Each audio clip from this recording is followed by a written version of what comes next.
अस्सलाम वालेकुम दोस्तों।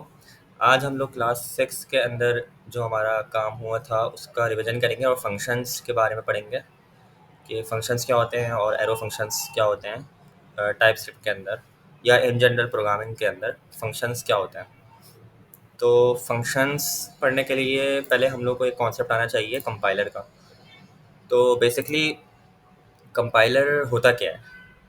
तो कंपाइलर ये होता है कंपाइलर से पहले आप लोगों को ये पता होना चाहिए कि जो हमारा ये जो अभी हमारे स्क्रीन के सामने है, ये हमारा कोड एडिटर है। ठीक है, ये हमारे पास कोड एडिटर है, यहाँ पे हम लोग अपना कोड लिखते हैं। तो कंपाइलर क्या करता है? कंपाइलर का काम क्या होता है? कोई भी प्रोग्रामिंग लैंग्वेज होती है, जो कोई भी प्रोग्रामिंग लैंग्वेज होती है, चाहे वो टाइप स्क्रिप्ट हो, जावा हो, पाइथन हो। अभी हम टाइप स्क्रिप्ट पढ़ रहे हैं। तो कोई भी प्रोग्रामिंग लैंग्वेज होती है, जैसे टाइप स्क्रिप्ट, अभी हम एग्जाम्पल ले लेते हैं टाइप स्क्रिप्ट की। तो उसमें क्या होता है कि हमारे पास कोड एडिटर होता है और कोड एडिटर के बैकग्राउंड में पीछे हमारे पास एक कंपाइलर होता है जो कि हमारा कोड को रीड करता है, लाइन बाय लाइन कोड को रीड कर रहा होता है और वो कोड को रीड करके उसके मशीन कोड में कन्वर्ट कर रहा होता है। तो कंपाइलर बेसिकली क्या कर रहा होता है कि एक प्रोग्राम है that translates a programming language source code. Source code का मतलब क्या है कि अभी ये जो हमने कोड लिखा है ये सोर्स कोड है। सोर्स कोड को वो कन्वर्ट कर रहा है मशीन कोड में। अब आप लोग कहेंगे मशीन कोड क्या होता है या बाइट कोड क्या होता है? तो मशीन कोड हमारा बेसिकली 0 और 1 होता है। सही है, मैं आपको अगर इसकी एग्जांपल दिखाऊं, मैं सिर्फ यहाँ पे टाइप करके दिखाऊं मशीन कोड इन कंप्यूटर। तो मशीन कोड हमारा कुछ इस तरीके से 0 और 1 की लैंग्वेज होती है। इस तरीके से कुछ लैंग्वेज होती है। ठीक है, क्योंकि कंप्यूटर जो होता है हमारा वो बैकएंड पे बैकग्राउंड पे यही लैंग्वेज अंडरस्टैंड कर रहा होता है। उसको ये वाली लैंग्वेज समझ नहीं आती, ये हाई लेवल लैंग्वेज है। ठीक है, तो ये कंपाइलर का काम क्या होता है कि इस कोड को वो कन्वर्ट करता है, इस कोड को ट्रांसलेट करता है इस कोड में। ठीक है, मशीन कोड में ट्रांसलेट करता है। तो ये थोड़ा सा बैकग्राउंड नॉलेज थी कंप्यूटर साइंस की।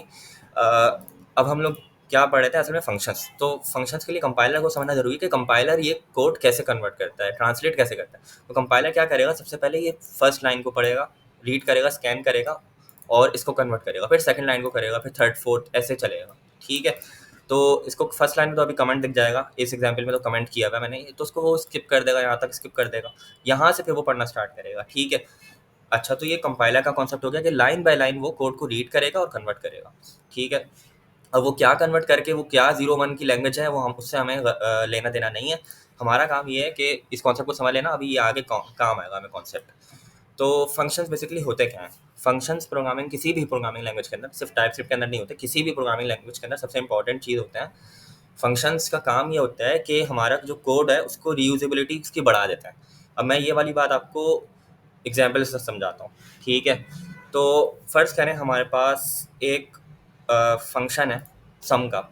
ठीक है, अब वो सम का जो फंक्शन है हम लोगों को वो क्या करके दे रहा है? वो दो नंबर को प्लस करवा रहा है, दो नंबर को ऐड करवा रहा है। ठीक है, फंक्शन का नाम हम कुछ भी रख सकते हैं, यहाँ पे ऐड भी लिख सकते हैं, कुछ भी लिख सकते हैं। ठीक है, तो वो दो नंबर को क्या करवा रहा है? इसको अभी भूल जाए, इसको ग्रीड को मैं हटा देता हूँ, अभी ये कोड है हमारा। ठीक है, तो क्या कर रहा है सम हमारा? क्या कर रहा है? ये सम का जो फंक्शन है, फंक्शन ये दो नंबर को ऐड करवा रहा है। अब इसको बनाते कैसे हैं फंक्शन को? फंक्शन का हम लोग कीवर्ड लिखेंगे और फिर उसका नाम लिख देंगे। अब ये नाम कुछ भी हो सकता है, मैं यहाँ पे कुछ भी लिख सकता हूँ। सही है, सम 3 4 5 कुछ भी लिख सकता हूँ। तो लेकिन मीनिंगफुल नाम होना चाहिए उसका। मैंने यहाँ पे सम लिख दिया नाम। ऐसा नहीं कि आपने कुछ भी लिख दिया, समझ नहीं आ रहा सामने वाले को कि ये लिखा क्या है, ये फंक्शन कर क्या रहा है। तो नाम से पता चलना चाहिए वो कर क्या रहा है। तो सम मैंने नाम लिखा। सही है, एक सेकंड। हाँ, तो उसमें मैंने सम का मैंने उसका फंक्शन का नाम दे दिया सम, और उसके अंदर मैंने कुछ पैरामीटर्स दे दिए। ठीक है, अब ये पैरामीटर्स क्या होता है? तो पैरामीटर्स को अभी छोड़ देते हैं, अभी हम लोग एक काम करते हैं, हार्ड कोडेड वैल्यू ले लेते हैं। हम क्या करते हैं कि फंक्शन हमने लिया और फंक्शन को हम डिफाइन कैसे करेंगे? सम, और सम को ब्रैकेट्स और कर्ली ब्रैकेट्स, और फिर हमारे पास ये आ जाएंगे कर्ली ब्रैकेट, मतलब सॉरी राउंड ब्रैकेट्स। सम का जो हमारा नेम है वो आएगा, फिर कर्ली ब्रेसेस, फिर राउंड ब्रैकेट्स आएंगे। सही है, इस तरीके से राउंड ब्रेसेस लगाना जरूरी है। फिर हमारे पास कर्ली ब्रेसेस आ जाएंगे। और फिर अब हम क्या करेंगे? अब इसको मैं एक सेकंड के लिए मिटा दूँ यहाँ पे। हमने एक वेरिएबल लिया। सही है, हम कोई भी वेरिएबल ले लेते हैं। लेट num1 इक्वल्स 5 और लेट num2 इक्वल्स 6। अब मुझे इन दोनों का सम चाहिए, तो मैं क्या कर दूंगा? मैं रिटर्न कर दूंगा num1 प्लस num2। तो रिटर्न मैं बताता हूँ आपको होता क्या है। रिटर्न अभी मैं उस पर आते हैं। तो अभी आप इसको छोड़ दें, अभी हम लोग num1 और num2 को प्लस कर रहे हैं, ठीक है। तो num1 और num2 को प्लस करेंगे तो 5 + 6 होगा 11 हो जाएगा, और 11 यहाँ से रिटर्न होगा। और 11 अब जो फंक्शंस होते हैं ना हमारे पास, ये फंक्शन हमने लिख लिया, ठीक है, ये फंक्शन हमारा कंप्लीट हो गया। ये ब्रेसेस जब खत्म हो ना तो ये हमारा फंक्शन कंप्लीट हो गया। लेकिन फंक्शन को हमें कॉल करना पड़ता है, उसको उसको कॉल करना पड़ता है उसको रन करने के लिए। ये बाय डिफ़ॉल्ट नहीं चलेगा फंक्शन, ठीक है। इसको हमें कॉल करना पड़ेगा इसके नाम से, हमें इसको बुलाना पड़ेगा। तो हम यहाँ पे अगर सम इस तरीके से लिखें सम, तो ये कॉल हो गया। इसका मतलब है हमने इसको कॉल कर लिया। अब यहाँ पे ये एग्जीक्यूट होगा फंक्शन, यहाँ पे ये चलेगा, ये कोड यहाँ चलेगा। तो ये जो मैंने सम यहाँ पे कॉल किया है, तो यहाँ पे ये कॉल हो रहा है, ये वाला फंक्शन, ये फंक्शन कॉल होगा। और रिजल्ट के अंदर जो भी ये रिटर्न करेगा, जो भी ये वैल्यू देगा, क्या वैल्यू देगा, 11 देगा, क्योंकि 5 + 6 ही करेगा। और जो भी वैल्यू आएगी वो रिजल्ट के अंदर चले जाएगी, और वो रिजल्ट को हम फिर प्रिंट करा रहे हैं, ठीक है। इतनी बात समझ आ गई। तो बेसिकली हम लोग क्या कर रहे हैं, बेसिकली हो क्या रहा है, अब रिकैप कर देता हूँ थोड़ा सा, कि बेसिकली हो ये रहा है कि कंपाइलर हमारा आएगा, सही है, कंपाइलर हमारा रीड करना स्टार्ट करेगा। उसको ये 5 लाइनें तो कमेंट है, तो उसको कुछ नहीं मिलेगा। ये 2 लाइनें, फिर इसको स्पेस है, इसको कुछ नहीं मिलेगा। अब यहाँ पे जब उसने आया ना, देखो फंक्शन, फंक्शन का कीवर्ड मिला, तो उसको वो स्किप कर देगा, क्योंकि वो बोलेगा फंक्शन, चलो फंक्शन तो है, लेकिन फंक्शन को भी जब कॉल नहीं करना, फंक्शन को भी जब रन नहीं करना। फंक्शन कब रन होगा, जब उसका नाम कॉल होगा। तो यहाँ पे वो उसको स्किप कर देगा, सही है। फिर 13, 14, 15 लाइन ऐसी चलेंगी, फिर 16, फिर जब कंपाइलर 16वीं लाइन में आएगा, 16वीं लाइन में आएगा, तो वो देखेगा अब ये फंक्शन कॉल हो रहा है, अब ये फंक्शन कॉल हो रहा है। तो अब जब ये फंक्शन कॉल होगा, तो फिर कंपाइलर देखेगा ये फंक्शन है कहाँ, ये फंक्शन है लाइन नंबर 8 पे। तो वापस से वो ऊपर जाएगा कंपाइलर, और फिर अब वो रीड करना स्टार्ट करेगा। अब वो लाइन नंबर 9 रीड करेगा, बोलेगा num1 में 5 है, स्टोर कर लेगा, सही है, num1 के अंदर 5 स्टोर हो जाएगा। फिर लाइन नंबर 10 रीड होगी, फिर num2 के अंदर 6 आ जाएगा। फिर हमारे पास num1 + num2 होंगे, ठीक है। तो 5 + 6 11 हो जाएगा। ये बेसिकली ऐसे लिखा हुआ है, रिटर्न 11। लेकिन हम लोग वेरिएबल के थ्रू कर रहे हैं, तो num1 + num2 लिखा हुआ है, या मैं इसको ऐसे कह लूँ कि 5 + 6, ये बेसिकली ऐसे लिखा हुआ है। लेकिन हम वेरिएबल के थ्रू कर रहे हैं, तो num1 num2 लिखा हुआ है। खैर, तो 5 + 6 होगा और 11 हो जाएगा। अब ये रिटर्न का वर्ड क्या कर रहा है, रिटर्न का वर्ड फंक्शन के अंदर यूज़ करते हैं हम लोग कोई भी चीज़ रिटर्न करने के लिए। अब फंक्शन हमारा जहाँ कॉल हुआ है, कहाँ कॉल हुआ था, लाइन नंबर 16 पे, इस नाम से हमने कॉल किया है। तो जहाँ पे ये फंक्शन कॉल हुआ है, वहाँ पे ये दोनों नंबर का सम रिटर्न कर देगा। मतलब ये कि ये फंक्शन यहाँ पे कॉल हुआ है, तो इस सम की जगह मैं क्या लिख सकता हूँ, 11, कि इस फंक्शन ने, एक सेकंड में आप लोगों को विजुअलाइजेशन के थ्रू समझा देता हूँ। ये फंक्शन जहाँ कॉल हुआ है वहाँ पे ही वैल्यू रिटर्न कर देगा।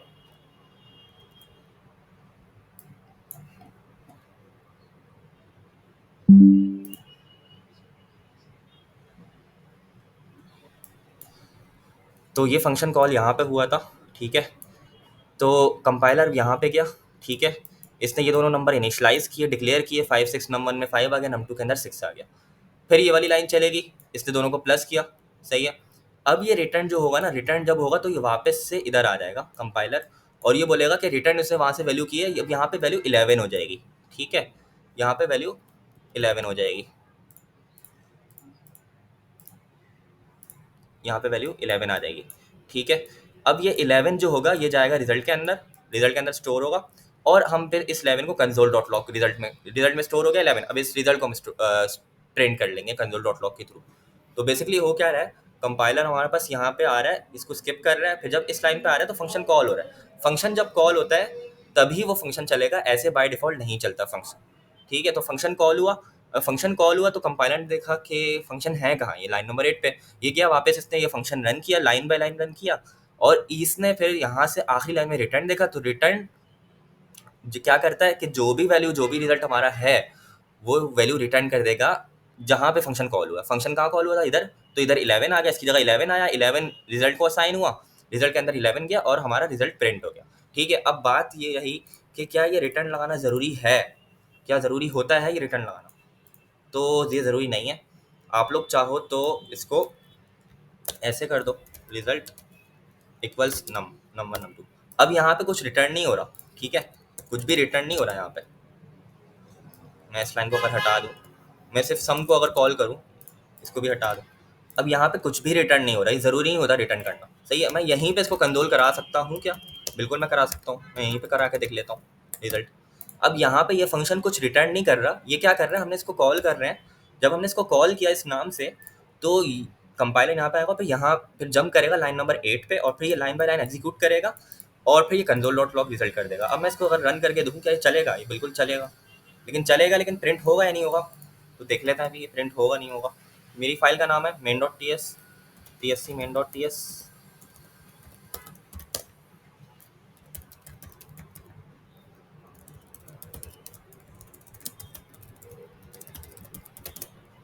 11, ठीक है। क्यों 11 क्यों प्रिंट हुआ? आप लोग कहोगे यहाँ पे कंसोल तो नहीं है, लेकिन कंसोल हमारा हमने यहाँ पे लगा दिया, तो वो फंक्शन के अंदर ही कंसोल लग गया, फंक्शन के अंदर ही वो इसका रिजल्ट दे रहा है, ठीक है। लेकिन जो प्रोफेशनल प्रैक्टिस है वो हमारी ये होती है कि हम लोग रिजल्ट को रिटर्न करना है, ठीक है, ताकि ये हो कि उसका रिजल्ट जब रिटर्न होगा ना, तो यहाँ पे आके उसको हम प्रिंट करा देंगे। अभी देखते हैं, इसको चला के देखते हैं क्या ये अभी चलेगा। एरर तो कुछ नहीं आया मेरे पास यहाँ पे, लेकिन हमारा आउटपुट भी नहीं आया। क्यों नहीं आया? क्योंकि हमने जो रिजल्ट रिटर्न हुआ है उसको हमने कंसोल नहीं कराया, सही है। तो ऑब्वियसली हमें इसको कंसोल भी तो कराना होगा, तो कंसोल करा देता है इसको।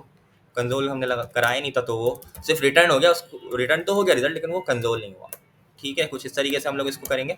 ये क्या हो रहा है बेसिकली, कंसोल डॉट लॉग के अंदर हमने फंक्शन कॉल कर दिया सम का, ये सम का फंक्शन कॉल होगा, रिजल्ट रिटर्न होगा, और रिजल्ट जो रिटर्न होगा वो इस तरीके से यहाँ पे रिजल्ट, यानी कि बेसिकली हो क्या रहा है कि रिजल्ट का जो रिजल्ट के अंदर जो भी वैल्यू है वो 11 यहाँ पे ऐसे प्रिंट हो, ऐसे आ रही है, सही है 11, और 11 को फिर कंसोल कर रहे हैं हम लोग, सही है। तो सम जो जो भी रिटर्न कर रहा है वो इसकी जगह रिप्लेस हो रहा है और यहाँ पे प्रिंट हो रहा है वो, ठीक है। तो रिटर्न वाली वैल्यू को हम अब कंसोल कराएंगे। अब देखते हैं क्या ये चलेगा। अब बिल्कुल चल जाएगा, ये चलना चाहिए, ठीक है। तो 11 आ गया हमारे पास। तो ये एक एग्जांपल हो गई। अब बात रही पैरामीटर्स की, जो मैं पहले बात कर रहा था, पैरामीटर्स क्या होता है फंक्शन के। अब ये बात रही हमारी कि पैरामीटर्स यूज़ क्यों किया जाता है। तो पैरामीटर्स हमारे जो है ना फंक्शंस के अंदर यूज़ होते हैं ताकि फंक्शन को डायनेमिक बना सकें। अब यहाँ पे आप लोग कह रहे होगे कि ये तो 5 6 ही है, हम जब भी हमेशा कॉल करेंगे 2 नंबर ही हमारी चेंज ही नहीं होंगे, ये तो 5 6 ही रहेंगे, है ना।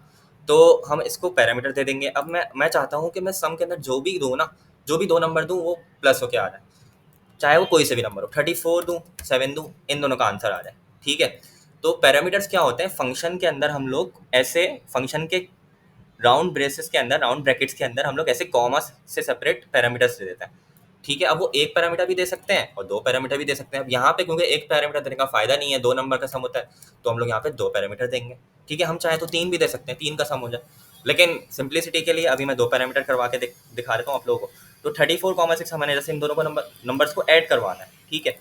तो मैं क्या करूँगा कि यहाँ पे जहाँ मैंने फंक्शन को डिफाइन किया, फंक्शन टाइप डिक्लेयर किया है, उसके नाम के सामने जो ब्रेसेस हैं, राउंड ब्रैकेट्स हैं, उनके अंदर मैं पैरामीटर्स दे दूंगा num1 num2, लेकिन उनकी टाइप भी देनी होगी। टाइप भी दे देता है, नंबर है, ठीक है। क्योंकि यहाँ पे हमें किस टाइप का इनपुट मिल रहा है, किस टाइप का इनपुट मिल रहा है यहाँ पे हमें 34 और 6 टाइप का मिल रहा है। 34 और 6 क्या है, नंबर है। तो 34 को मैच होना चाहिए इस टाइप से। अगर मैं यहाँ पे इसको स्ट्रिंग करूँ तो ये एरर देगा, वो बोलेगा वो बोलेगा कि इसको यहाँ पे स्ट्रिंग चाहिए, type number is not assignable to type string, सही है। उसको यहाँ पे स्ट्रिंग चाहिए, तो मुझे नंबर को टाइप सेम करनी पड़ेगी, ठीक है। या तो मैं उसकी टाइप दूँ ही नहीं, लेकिन यहाँ पे टाइप मांगेगा, टाइम मांगेगा। आई थिंक ये रन हो जाएगा, मैं इसको रन करके देख लेता हूँ। लेकिन हम लोग अपनी बेस्ट प्रैक्टिस पे जाते हैं अभी, सही है। हमें टाइप देनी होती है, यहाँ पे हम टाइप दे देते हैं 34, और ये नंबर की टाइप थी तो हमने यहाँ पे नंबर ही दिया, तो ये पहला आर्ग्यूमेंट और ये दूसरा आर्ग्यूमेंट। नंबर 2 की भी हमने टाइप नंबर ही रखी क्योंकि वो 6 है। तो अब ये वो क्या होगा कि अब ये नंबर और num2 प्लस करेगा। नंबर num2 क्या है, हमारे आर्ग्यूमेंट है। num1 पहला आर्ग्यूमेंट, num2 दूसरा आर्ग्यूमेंट। अब यहाँ पे अगर मैं स्पेलिंग गलत करता हूँ तो ये बोलेगा इसको पहचान नहीं पा रहा, सही है। तो मैं वापस से num2 कर देता हूँ। हमें स्पेलिंग गलत नहीं करनी, यहाँ पे जो स्पेलिंग है वो मैच होनी चाहिए दोनों की आपस में। तो ये दोनों नंबर हमारे ऐड होंगे, रिजल्ट में असाइन होंगे। और अब हम यहाँ पे कंसोल नहीं कर रहे रिजल्ट को, हम यहाँ पे रिटर्न कर रहे हैं। तो ये रिजल्ट रिटर्न होगा इधर, ठीक है। इसकी जगह रिप्लेस हो जाएगा रिजल्ट और वो रिजल्ट प्रिंट हो जाएगा। करवा के देख लेता है।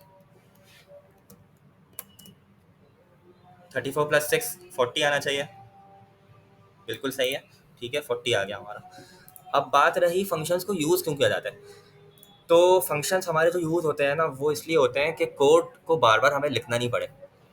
अब फॉर एग्जांपल हम लोगों को वापस से सम कराना है किसी चीज़ का, सही है। तो मुझे ये पूरा कोड वापस से लिखना नहीं पड़ेगा, ठीक है, मैं सिर्फ नंबर चेंज करूंगा यहाँ पे, सही है, मेरे किसी और कोई और 2 नंबर का मेरे कराना है सब, तो मैं सिर्फ यहीं पे चेंज कर दूंगा और मुझे पूरा कोड लिखने की ज़रूरत नहीं पड़ेगी, ठीक है, और मेरे पास आउटपुट फ़ौरन आ जाएगा।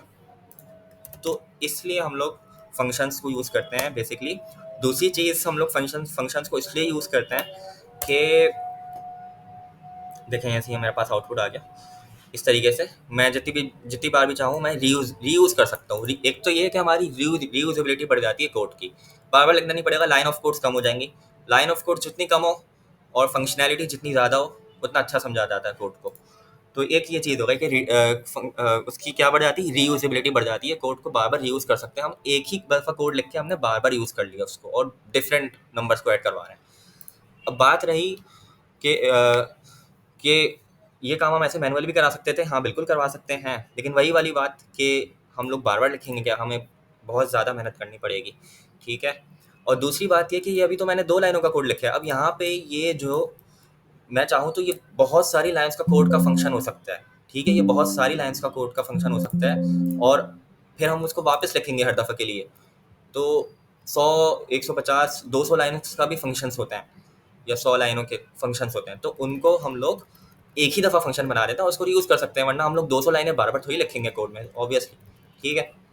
तो इसलिए हम लोग फंक्शन को यूज़ करते हैं। दूसरी बात ये कि फंक्शन की रीडेबिलिटी ज़्यादा बढ़ जाती है, सही है, फंक्शन कह रहा हूँ, प्रोग्राम की जो हमारा main.ts की फाइल है उसकी रीडेबिलिटी बढ़ जाती है। अब मुझे पता चल रहा है कि ये एक पीस ऑफ कोड है जहाँ के पे क्या हो रहा होगा, 2 नंबर की सम की लॉजिक लिखी हुई होगी, मुझे नाम से पढ़ के पता चलेगा कि सम की लॉजिक लग रही हो कि रीडेबिलिटी बढ़ गई, सामने वाले को पढ़ के समझ आ जाएगा कि इसके अंदर हो क्या रहा है।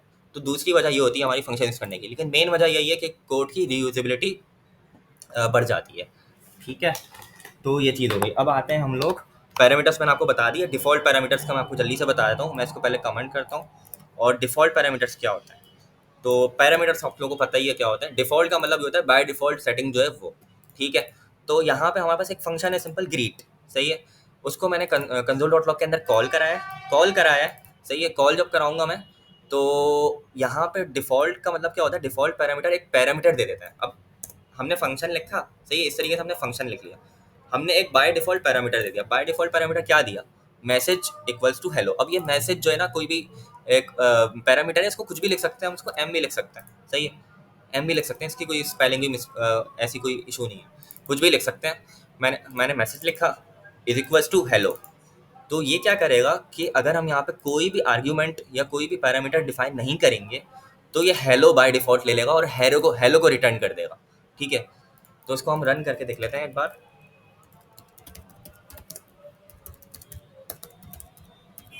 तो मेरी टाइपिंग भी बहुत ख़राब हो गई है आजकल।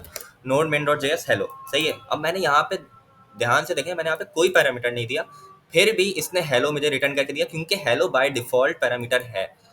अब बात रही ये कि अगर मैं यहाँ पे पैरामीटर दे दूँ, मैं अपना नाम दे देता हूँ जाहिर, सही है, तो अब ये क्या प्रिंट कर देगा, हेलो जाहिर देगा या सिर्फ जाहिर देगा या हेलो देगा या दोनों को मिला के देगा। तो अब ये सिर्फ जाहिर देगा, क्यों, क्योंकि बाय डिफ़ॉल्ट की सेटिंग को उसने ओवरराइड कर दिया। ओवरराइड मतलब जो बाय डिफ़ॉल्ट थी सेटिंग उसको उसने रिजेक्ट कर दिया, वो काम नहीं होगा, अब हमारा जाहिर वाला काम होगा। अब इसकी प्रीफरेंस बढ़ गई, इसकी प्रायोरिटी बढ़ गई, इसकी इंपॉर्टेंस बढ़ गई, इसकी अहमियत बढ़ गई, सही है, क्योंकि मैंने आप एक पैरामीटर दे दिया है। तो वो उसी को लेगा और उसी को रिटर्न करेगा और उसी को हम कंसोल डॉट लॉग में प्रिंट करा लेंगे। तो देखते हैं जल्दी से, जाहिर, ठीक है। बात रही कि अगर मैं जाहिर हटा दूँ इस तरीके से तो ये वापस से वही हेलो दे देगा क्योंकि बाय डिफ़ॉल्ट ही है। तो ये बाय डिफ़ॉल्ट हमारे पास डिफ़ॉल्ट पैरामीटर्स ये होते हैं कि हम डिफ़ॉल्ट हम यहाँ पे कुछ दे देते हैं, ठीक है, इस तरीके से हम यहाँ पे एक डिफ़ॉल्ट दे देते हैं। अब यहाँ पे मैं कुछ भी कर सकता हूँ, मैं इसको एम भी कर सकता था, लेकिन यहाँ पे एम करूँगा तो ऑब्वियसली मुझे यहाँ पे भी एम करना पड़ेगा। जो चीज़ यहाँ पे हम डिफ़ॉल्ट पैरामीटर में मिल रहे हैं वहीं रिटर्न होगी, ठीक है, वही इसको हम रिटर्न करा रहे हैं, ठीक है। तो ये चीज़ हमारी हो गई और मेरे ख्याल से ये हमारा फंक्शंस का टॉपिक निपट गया। तो अब आ जाते हैं हम लोग एरो फंक्शंस पे कि एरो फंक्शंस होते क्या हैं। इसको मैं बंद ही कर देता हूँ, इसी फाइल में हम काम कर रहा हूँ, देखिए डिलीट ही कर देता हूँ मैं, main.ts में काम कर रहे हैं। तो फंक्शंस हमारा हो गया। फंक्शंस को हम लोग डिक्लेयर करते हैं फंक्शन के कीवर्ड से, आगे फंक्शन का नाम आता है, आगे उसके पैरामीटर्स आ जाते हैं। अगर फंक्शन के कोई पैरामीटर नहीं है तो उसको ऐसे ही हम लोग लिखते हैं, ठीक है। अब जैसे कि मैं फ़र्ज़ करो मेरे पास कोई पैरामीटर नहीं है, मैं ऐसे ही इसको कॉल करना चाहता हूँ, रिटर्न हेलो कर दो डायरेक्ट, तो ऐसे ही हो जाएगा, वो कोई इशू नहीं है। हेलो, सही है। तो फंक्शन के कोई पैरामीटर हो भी सकते हैं, नहीं भी हो सकते, और डिफ़ॉल्ट पैरामीटर्स भी हो सकते हैं। डिफ़ॉल्ट मैंने आपको अभी बता दिया, इस तरीके से डिफ़ॉल्ट पैरामीटर भी हो सकते हैं। तो ये फंक्शन हो गया। रिटर्न का कीवर्ड मैंने आपको बता दिया कि वो वैल्यू रिटर्न करेगा उस जगह पे जहाँ पे फंक्शन कॉल हुआ है, ठीक है? जैसे मैंने आपको यहाँ पे एग्जाम्पल करके दिखाई थी कि रिटर्न रिजल्ट हो रहा था इस जगह पे जहाँ कॉल हुआ है। दूसरा ये मैंने आपको फंक्शंस के यूजेस भी बता दिए कि फंक्शन का यूज़ होता है कि कोड की रीयूजेबिलिटी बढ़ जाती है, हम लोग तो बार बार यूज़ कर सकते हैं, ठीक है? तो अब हम आते हैं एरो फंक्शंस पे। मैं इसको भी कमेंट कर देता हूँ। कमेंट करने का सिंपल तरीका कंट्रोल को दबाए रखें और स्लैश दबा दें, ठीक है? आगे चलते हैं, अब हम एरो फंक्शंस पे आते हैं। तो एरो फंक्शंस हमारे क्या होते हैं? एरो फंक्शंस हमारे फंक्शंस ही होते हैं, बस उसको लिखने का तरीका बदल जाता है, सिंटैक्स बदल जाता है, सही है? उसको टाइप हम लोग अलग तरीके से करते हैं। तो हम क्या करेंगे कि यही एक उठा लेते हैं सैम्पल, उसको यहाँ पे पेस्ट कर देता है, और हम लोग क्या करेंगे कि एरो फंक्शंस को नाम से पढ़ के समझ आ रहा है कि उस पर एरो यूज हो रहा होगा, तो इसको हम एरो कहते हैं। इज इक्वल टू का साइन और ग्रेटर देन का साइन, तो ये एरो है, इसमें एरो लगा हुआ होता है, ठीक है? तो let sum is equal to, अब लेट का वर्ड है, ये हम एक वेरिएबल दे रहे हैं, सही है? हम क्या कर रहे हैं, ये जो फंक्शन है हमारा, इसको हम एक वेरिएबल में असाइन कर रहे हैं, सही है? एक वेरिएबल आ गई हमारा, तो फंक्शन हमारा एक वेरिएबल के अंदर हम लोग फंक्शन स्टोर कर रहे हैं, सही है? तो एरो फंक्शन होता क्या है कि हम लोग उसमें ऐसे ब्रेसेस दे देते हैं, और फिर हम लोग उसमें, अच्छा मैं यहाँ पे अगर टाइप डिफाइन नहीं भी करूँ तब भी चलेगा, सही है? मैंने टाइप डिफाइन नहीं करा, ये रिटर्न की टाइप होती है। क्या होता है फंक्शंस, मैंने एरो फंक्शन क्या होता है कि हमने एक यहाँ पे वो दे दिए, राउंड ब्रैकेट दिए, और उसके अंदर पैरामीटर दे दिए, ये वही वाली चीज़ है जो भी हमने ऊपर देखा था फंक्शन, क्या देखा था, इसको अनकमेंट करूँगा मैं। तो यहाँ पे हम लोग राउंड ब्रैकेट के अंदर पैरामीटर दे देते हैं, तो यही यही वाले राउंड ब्रैकेट हम लोग यहाँ पे आ गए, सही है? यही वाली राउंड ब्रैकेट यहाँ पे आ गए, उसके अंदर पैरामीटर्स आ गए, सही है? नंबर मैंने यहाँ पे दिया, मैंने लोगों ने XY दे दिया, तो बात बराबर है, ठीक है? और फिर उसके बाद हमारे पास एक एरो आ गया। एरो कैसे लिखेंगे? Is equal to greater than, और फिर हमारा कर्ली ब्रेसेस आ गए, कर्ली ब्रैकेट्स आ गए, ठीक है? तो ये होता है एरो फंक्शन हमारा, कुछ भी नहीं है, कुछ भी नहीं है। अगर मैं इसको हटा भी दूँ, मैं इसको कुछ भी नहीं करूँ, अगर मैं एरो फंक्शन की सिंपल कोई एग्जाम्पल दिखाऊँ, ये इसमें लेट यूज़ हो रहा है, मैं लेट के बगैर इसको दिखाता हूँ आपको, एक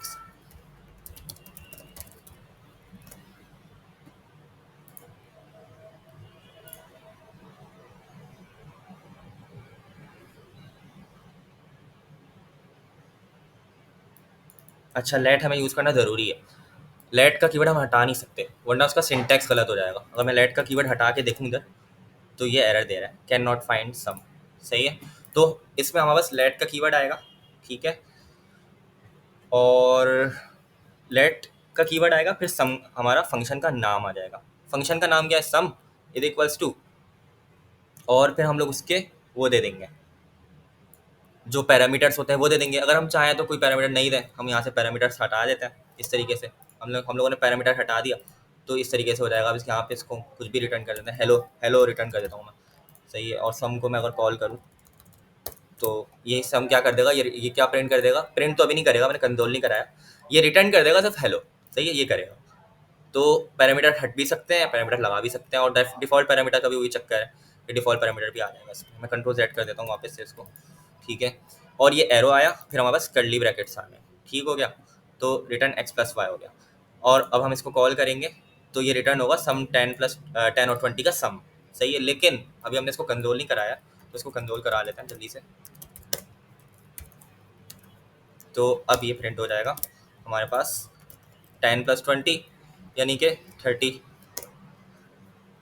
ठीक है?